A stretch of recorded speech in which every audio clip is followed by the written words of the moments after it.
Good morning, everyone, or good afternoon, or good evening, wherever you may be in the world.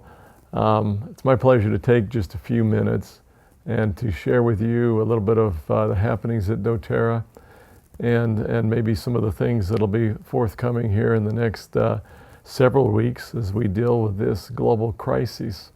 First and foremost, we recognize that people are being impacted around the world, and our hearts certainly go out to those who may have been directly impacted by this virus or who may even have lost loved ones. I'm grateful to say that our employees, of which we have about 3,600 at doTERRA, none have been infected thus far, and we're thankful for that. We have around a total of 36 or 3,700 employees globally with doTERRA. We're grateful that thus far we're not aware of any of them being infected by this virus. We are grateful to have products as well that bless our lives and help us in so many ways in times of crises like this. You know, I wanted to take just a minute and address another question that I've started to see appear. People ask, how viable is doTERRA? And what does our future look like? And are you going to be able to continue to deliver products? Are you going to be able to continue to manufacture products? Do we have enough essential oils? How do we look from a financial standpoint? Just to summarize very, very quickly, from a financial perspective, doTERRA is probably one of the most conservative and solid companies that you'll find. We've been preparing for this sort of a crisis or any other sort of an event for many years. And we are prepared to absorb different kinds of trials and difficulties that might come from something like this.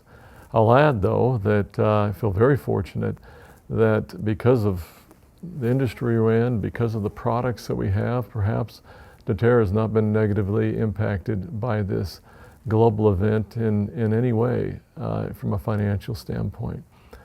We are grateful for all of you and for the way that you continue to serve one another. Addressing our supply of essential oils, I think as all of you know, or many of you know, we have a most remarkable supply chain employing upwards of 160,000 people around the world in the growing, producing, and distilling of our essential oils in various countries. We feel a huge commitment to these people as well. But fortunately, we are not slowing at all.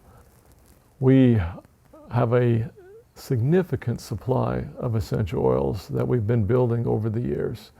And so we don't foresee any shortage in manufacturing or any shortage or ability to send you these products. As many of you are aware, doTERRA has a very powerful culture as well. This culture involves a number of things. It involves how we treat one another. It's built around building people and supporting people and growing people as well. We hope as we go through this crisis together that you will remember those around you. Remember to be kind, to be thoughtful, to be helpful. We can help in so many ways.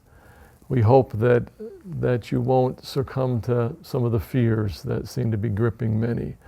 I want you to know that at doTERRA we do not feel fearful.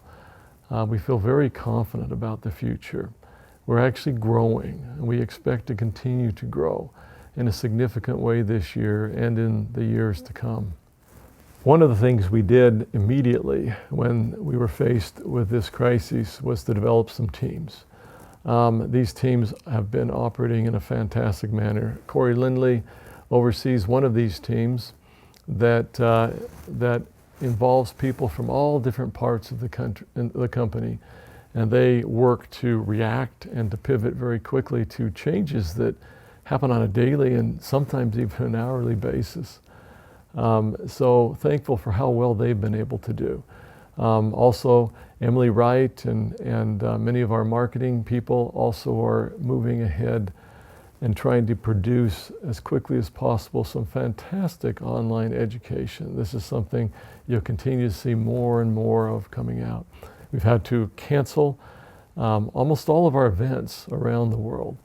and we're quickly learning to be better and more effective at during a virtual kind of a training and education. So expect to see a lot more of this. Looking to the future, as I said earlier, we feel very, very fortunate to have many of the products that we have, to have the kind of a company we have where we look out for one another, to have products that are even helpful and very, very useful in this type of a crisis. As we look to the future, we think it looks very bright.